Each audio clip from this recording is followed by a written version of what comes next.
You go through it with a married man, the married man that made you mad, and he done disappeared for 2 days. You ain't heard from him. Next minute you know, you come outside and the fucking car's washed.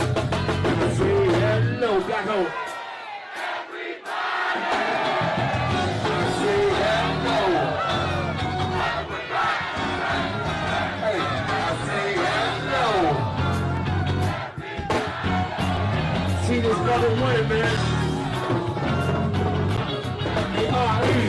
Hey, look, what is it with me? What is it with me? What is it with me? Can't see this. What the fuck is it? Well, hello there, love bugs. Hello there, Bellas. If you have not already done so, please remember to like, share to Facebook, subscribe, and visit uptopbeauty.com. Today's lookies would be our Priscilla frames. I think this is number 2. And our Lupus wood bangle bundle. Okay, I decided to keep this. This is not for sale. This is the small medium, but this one, the medium large, is up on the site now. That's if it hasn't already been purchased.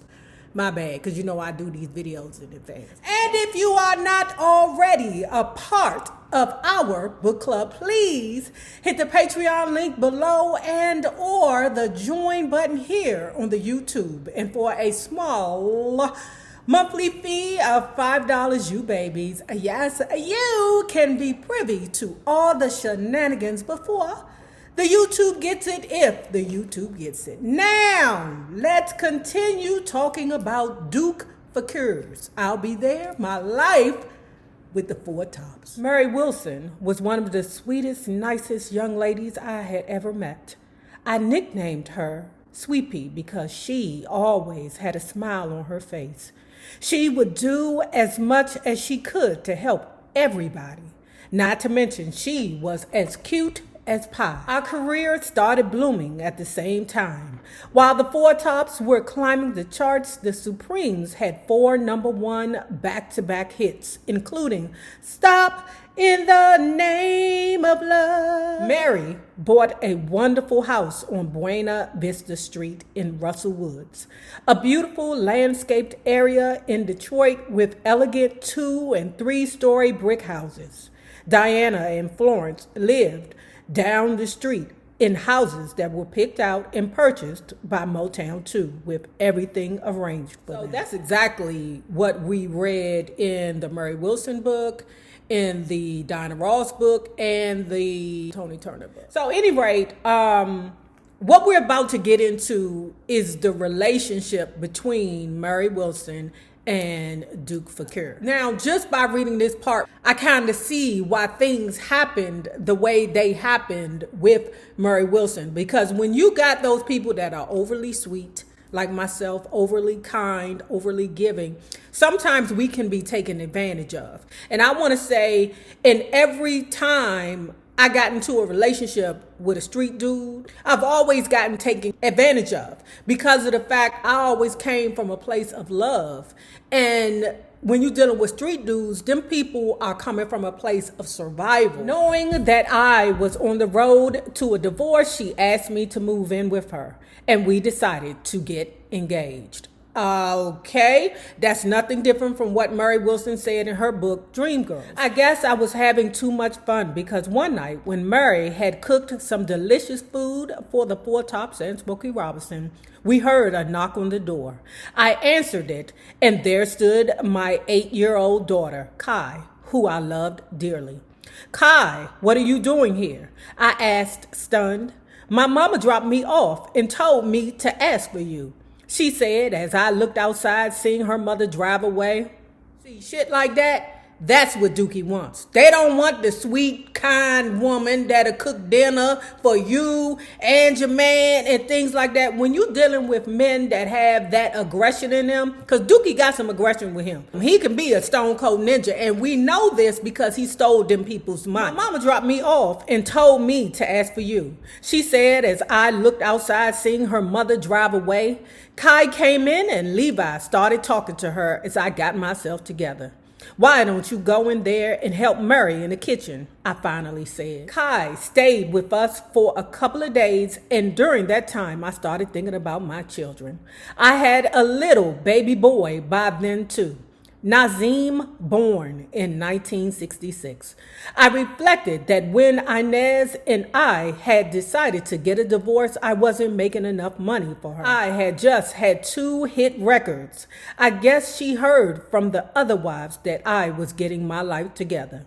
Spending time with my daughter, I realized that my whole family needed me. So I went to Murray, the sweetest person I had ever met, to let her know what I decided. Murray, as much as I love you, I'm not going to be able to marry you. I said, brokenhearted, if my wife will take me in, I have to go home. I've got 2 kids, and I just started making some money. Oh, Dookie, don't do this to me, she said, holding back a flood of tears. I love you, and I always will. I reassured her, this is for me and my family. I need to take care of them. Okay? Pay attention, you ladies who be letting them married men come into your life. What's most important to them married men be their family. So that's a lesson to all females who are dealing with married men. Okay, what's most important to them is their family. Bottom line, I got a house at home, I got a wife, I got kids, I got responsibilities. I need to put them first. Don't forget, Inez wasn't the type of woman to sit around and wait on Dookie. She said, look, Dookie, okay, all right, I don't want to be bothered with you no more because I found out that you stole the monies from the people. I don't like that. You lack integrity. And on top of that, Dookie, it's a guy that I want to marry, okay? I don't need your money. Shit, you ain't really doing too much for me anyway. That's why I had to get a job down at the post office. Unfortunately, Pisces and Libras, we are always in love with the fantasy of love. Okay, and Mary Wilson is a Pisces, y'all. I'm a Libra sun with a Pisces moon. I am a piece of work. And I know that I've went in on Mary Wilson and her shenanigans before, but I can't sit here and tell you that I have not made the same mistakes that Mary Wilson had. If it's money you want, I've got $50,000 you can have, she said, with her selfless heart of gold. No, she was pressed. She thought she could buy Fakir's love. That's how desperate she was to keep Fakir in her household. Because he's talking about, now I got money, so I can go back to my wife now and give her the money that she should have gotten all along. Mary Wilson, in her mind, I got $50,000. Just stay here with me and then give your wife the $50,000. Then that way you can stay with me. If it's about the money, give her the $50,000 and stay with me. Ooh, my God, the stupidity. Ooh, Lord, the Mary. Ooh, ain't no dick worth $50,000. What kind of dick is worth $50,000? No, ain't no dick worth $50,000. Okay, I'll continue. Mary, it's not about money. Believe me, I told her, reminding her how much family meant to me. I realized that I'd lost sight of that, especially when music was involved. As my career grew, my family had continued to expand. The Tops were like brothers to me, and the other Motown artists were like family to me. My wife and children were the most important people in my life. They were my responsibility, and I had no other choice but to go home. Maybe you're right, she finally agreed.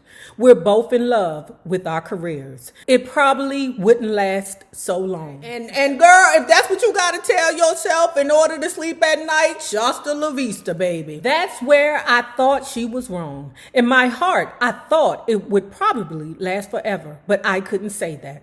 I left, and it broke Mary's heart. but she took it like a champ, and we've always remained close. Child, you okay? You okay? Because you ain't the first married motherfucker she got with. Remember that Tom Jones? Oh. Right. Y'all, let me tell you what I feel about women who deal with married men, okay? Like I said, I've made some of the same mistakes that Murray Wilson has made, okay? And for those of you women who have never messed with a married man before, shots to La Vista, girlfriend. But it's something about messing with a married man that gives you so much fulfillment when you're a woman. Forgive me if it sounds like I'm trying to make excuses. I'm not. I'm just offering an explanation. Now that I'm a married woman, I get it. One thing with messing with a married man gives you that messing with a single man does not. It's a lot of passion involved when you're dealing with that married man. And it's the fuel to the relationship.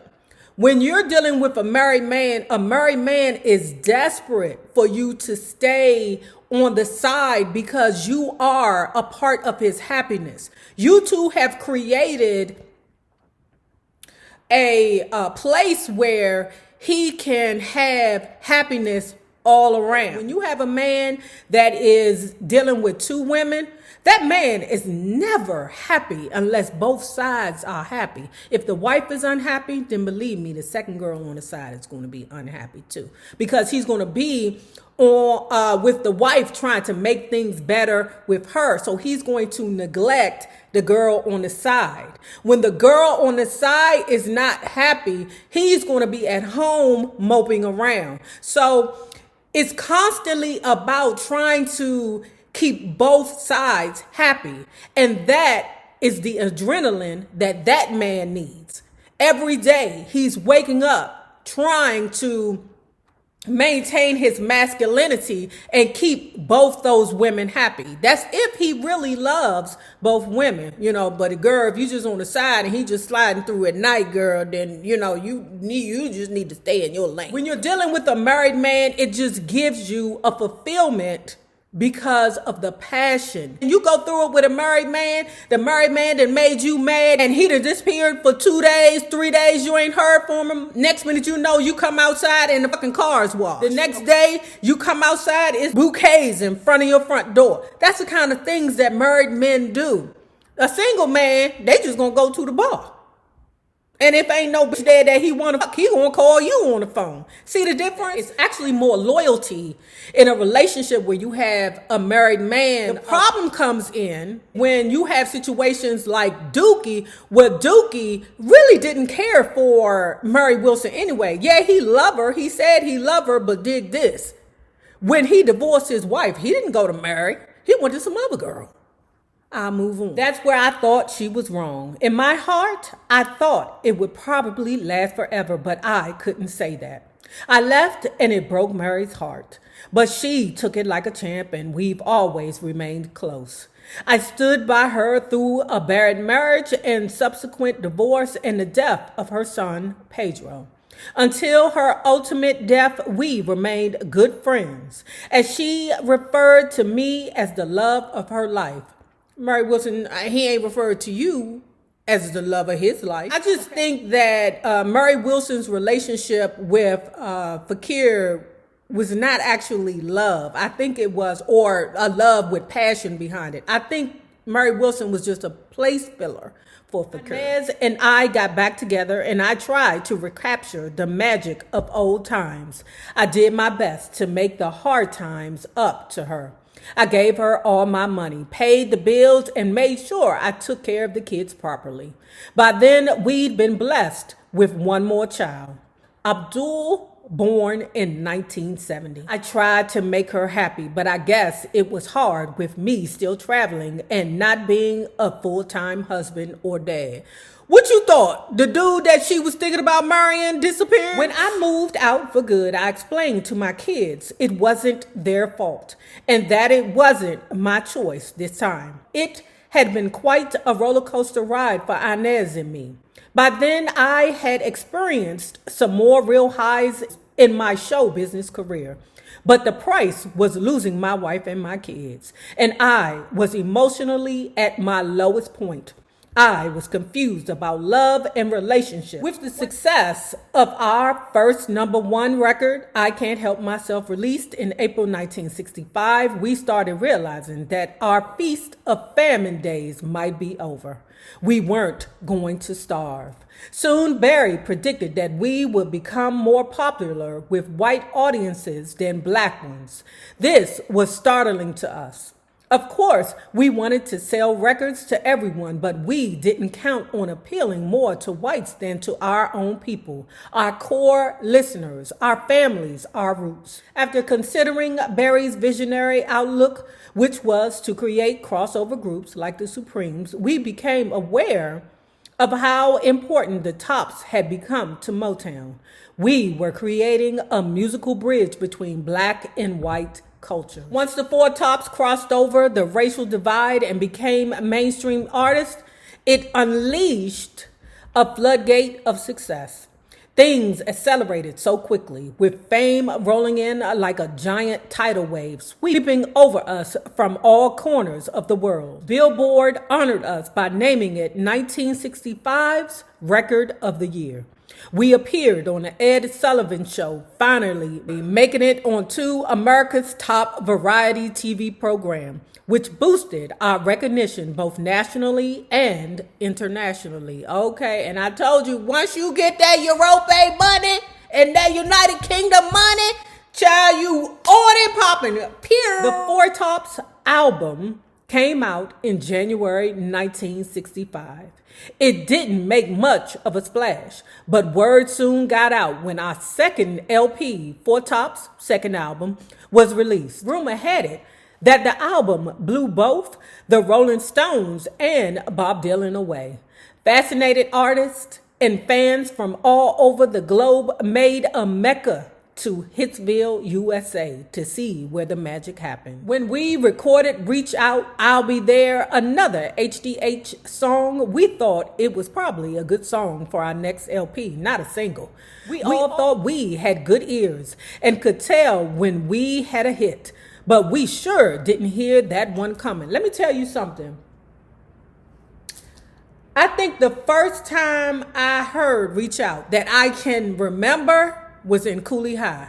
Man, that damn song was so profound. And how Preach had started running away from Cochise's grave, and it was like he was running, but the song was galloping like a horse, the way that it just flowed together. And it's been a classic for me ever since then.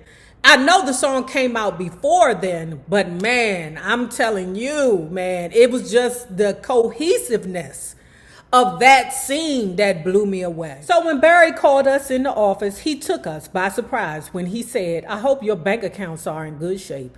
I know you've just come off of a big hit with I Can't Help Myself, and I don't want y'all getting into tax problems." We nodded with no idea where he was going, and he just kept going, eyes glowing. "I'm getting ready to put out a song that's going to turn the world around. Shit, when and where are we going to record? When and where are we going to record this bad song?" I asked him. "It's already recorded," he replied. Levi interrupted. "What are you talking about, Barry? We ain't pre-recorded nothing close to I Can't Help Myself." Barry smiled. "Duke, Levi, fellas, listen." Then he sang the first verse. "Now if you feel that you can't go on because all of your hope is gone and your life is filled with much confusion until happiness is just an illusion and your world around is crumbling down, darling, reach out. Come on, girl, reach out for me. Reach out for me."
have not already done so, please remember to like, share the Facebook, subscribe, and visit uptopbeauty.com for our Priscilla personality frames. This is number 2, and our lupus wood bangle bundles.